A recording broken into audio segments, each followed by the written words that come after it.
Hello friends, स्वागत है आपका हमारे यूट्यूब चैनल स्टी मास्टर में। रोजाना की तरह आज भी हम आपके सामने भारतीय इतिहास के एक महत्वपूर्ण टॉपिक वैदिक सभ्यता भाग 3 को लेकर आए हैं। इसमें मुख्यतः वैदिक साहित्य के विषय में देखा जाएगा। आज का टेस्ट ना केवल आपके लिए रीट की परीक्षा अपितु RPSC first grade, second grade, third grade, police, patwari, railway इत्यादि परीक्षाओं के लिए भी समान रूप से उपयोगी है। तो चलो हम अपनी टेस्ट सीरीज को प्रारंभ करते हैं। उससे पहले आप हमारे चैनल को सब्सक्राइब करें, जिससे इसी तरीके से आप नए वीडियोस को अद्यतन रूप से देखते रहें और लाभ प्राप्त करते रहें। चलो प्रारंभ करते हैं हम अपने आज की टेस्ट सीरीज। हमारा पहला क्वेश्चन है, वेदों की संख्या कितनी है? तो वेदों की संख्या कितनी है? 4। ऋग्वेद, यजुर्वेद, सामवेद और अथर्ववेद। अगला क्वेश्चन है, सबसे पुराना वेद कौन सा है? देखिए, जो सबसे पहला लिखा गया होगा वही सबसे पुराना होगा, और सबसे पहला कौन सा लिखा गया है? ऋग्वेद। अतः सबसे पुराना वेद कौन सा है? ऋग्वेद। नेक्स्ट क्वेश्चन, ऋग्वेद में कुल कितने मंडल हैं? देखिए, ऋग्वेद में कुल कितने मंडल हैं? 10 मंडल हैं ऋग्वेद में कुल। गायत्री मंत्र का उल्लेख किस वेद में है? देखिए, गायत्री मंत्र का उल्लेख किस में मिलता है? ऋग्वेद में मिलता है। ऋग्वेद के 3रे मंडल में इसका उल्लेख मिलता है, जहाँ गायत्री की उपासना सवित्र देवता के रूप में की गई है, जो अनिष्टकारी शक्तियों से बचाने का कार्य करती है। गायत्री मंत्र का उल्लेख ऋग्वेद के किस मंडल में? अभी हमने देखा किस मंडल में है, 3रे मंडल में मिलता है। ऋग्वेद में सबसे पवित्र नदी किसे कहा गया है? देखिए, ऋग्वेद में सबसे पवित्र नदी किसे कहा गया है? ऋग्वैदिक कालीन सबसे पवित्र नदी है आपकी सरस्वती।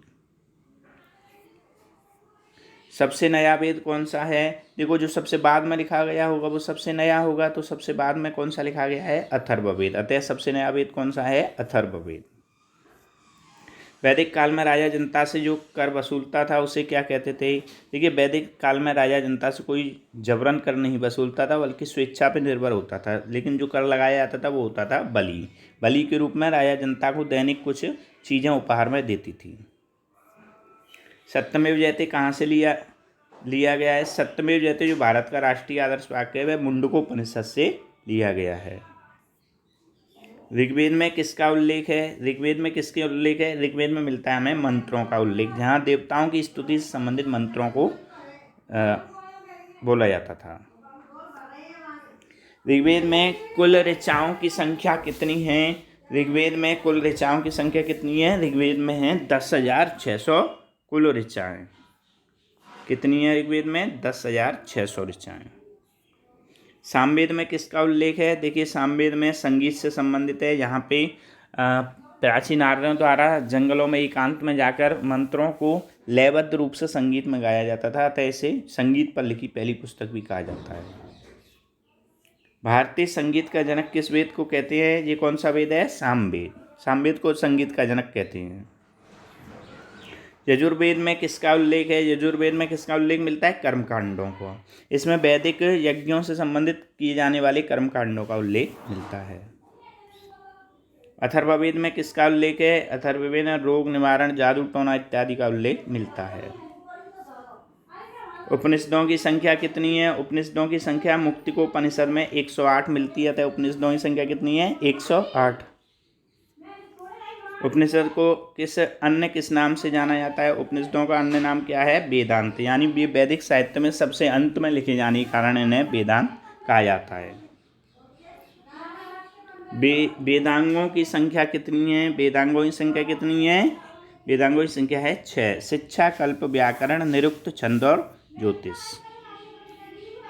व्याकरण की सर्वप्रथम रचित पुस्तक कौन सी है? देखिए, पाणिनि की जो अष्टाध्यायी है वो व्याकरण पर लिखित भारत की पहली पुस्तक है। अष्टाध्यायी की रचयिता कौन है? देखिए, अभी हमने देखा अष्टाध्यायी की रचना किसने की थी? पाणिनि, 5वीं शताब्दी ईस्वी में की थी। पुराणों की संख्या कितनी है? देखिए, पुराणों की संख्या कितनी है? पुराणों की संख्या 18 है। महर्षि लोमहर्ष और उनके पुत्र उग्रश्रवा इसके रचयिता थे, और गुप्त काल में अधिकांश पुराणों की रचना की गई थी। वैदिक आर्यों का मुख्य भोजन क्या था? वैदिक आर्यों का मुख्य भोजन क्या था? दूध और उससे बने उत्पाद, जैसे क्षीरोपादन, अपूप इत्यादि। निम्नलिखित में से कौन सा अन्न मनुष्य द्वारा सबसे पहले प्रयोग में लाया गया वो कौन सा है? जौ सबसे पहले मनुष्य द्वारा प्रयोग में लाई गई, क्योंकि इसका उल्लेख सिंधु घाटी सभ्यता में भी हुआ है। वैदिक लोगों द्वारा किस धातु का प्रयोग सबसे पहले किया गया था?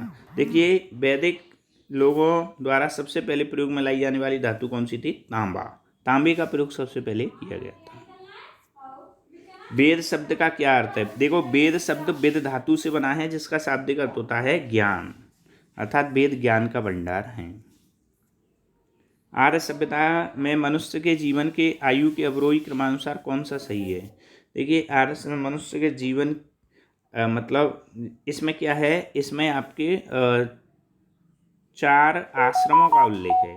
तो सबसे पहला आश्रम कौन सा है? ब्रह्मचर्य, फिर गृहस्थ, फिर वानप्रस्थ, फिर संन्यास। इस तरीके से मनुष्य के जीवन की आयु को 4 भागों में आर्यों ने बांट दिया था। अगला क्वेश्चन है, आरंभिक वैदिक काल में वर्ण व्यवस्था किस पर आधारित थी? तो शुरुआत में जो वर्ण व्यवस्था थी वो किस पर आधारित थी? शुरुआत में आधारित थी व्यवसाय पर, और उसके बाद किस पर हो गई? जन्म पर। आर्यों की एक जाति कहने वाला पहला यूरोपियन कौन था? देखिए, आर्यों को एक जाति कहने वाला पहला यूरोपियन कौन था? Max Muller. आर्यन जनजातियों की प्राचीनतम, ये गलत लिख गया है, प्राचीनतम बस्ती कहाँ थी? आर्यों की देखो प्राचीनतम बस्ती कहाँ से मिली है? सप्त सिंधु प्रदेश से, जो 7 नदियों वाला क्षेत्र था। उपनिषद क्या है? उपनिषद है हिंदू दर्शन का स्रोत। इसमें हिंदू दर्शन से संबंधित चीज़ें मिलती हैं। तो धन्यवाद दोस्तों, आज का ये वीडियो बस यहीं पे समाप्त होता है। तो आगे इसी तरीके से वीडियो देखने के लिए हमारे चैनल को सब्सक्राइब करें। नमस्कार।